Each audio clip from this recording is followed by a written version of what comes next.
শুভ দুপুর, আশা করি সবাই ভালো আছেন। তো মাঝে মাঝে আমরা গাড়িতে দেখতে পাই যে কোনো গাড়ি বা সেটা প্রাইভেট কার হইতে পারে, অটো রিক্সা হইতে পারে বাংলাদেশে, যে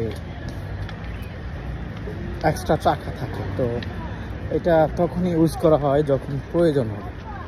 প্রয়োজন ছাড়া কিন্তু ওই চাকাটার কোনো মূল্যই নাই।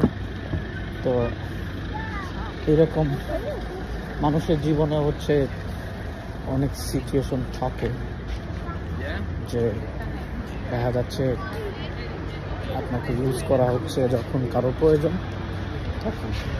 তো সেটা রিলেশনশিপও হইতে পারে, ইভেন ফ্রেন্ড সার্কেলের ক্ষেত্রে হইতে পারে, আবার সেটা ফ্যামিলিগত কারণে হইতে পারে, ইভেন এটা হচ্ছে। তো নিজেকে এমনভাবে তৈরি রাখুন যেন কেউ কারো প্রয়োজনে শুধু প্রয়োজন হলে আপনাকে ব্যবহার করবে, এরকম না।